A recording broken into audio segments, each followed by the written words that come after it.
কিরে রিয়া, তুই আবার এই কোন বটকে ডাকলি? আরে কি বলিস, এটাই তো তোর ভাইয়া। হোয়াট? এইটা এটা তোর হাজবেন্ড? হ্যাঁ, এটাই তো আমার হাজবেন্ড। রিয়া, ইনি কে? আরে আমি তোমাকে বলছিলাম না, আমার অনেক আগের একটা ফ্রেন্ড আছে, আমরা একসাথে গেম প্লে করতাম, আয়েশা।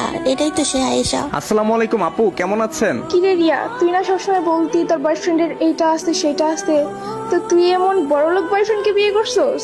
আচ্ছা আয়েশা, তুই এটা কেমন ব্যবহার করছিস?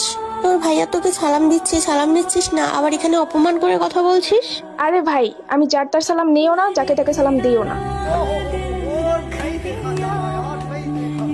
আর তোর হাজবেন্ড তো আমার লেভেলেই নাই, ওর সাথে আবার কিসের কথা? আর তোর হাজবেন্ড তো তোর লেভেলেও নাই। এই সমস্ত প্লেয়ার আমার গ্রুপে দাঁড়িয়ে থাকার কোনো যোগ্যতাই রাখে না।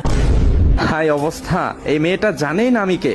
আমি আমার বট আইডিতে বলে এই মেয়েটা যা তা বলে আমাকে অপমান করে গ্রুপ থেকে কিক দিয়ে বের করে দিল।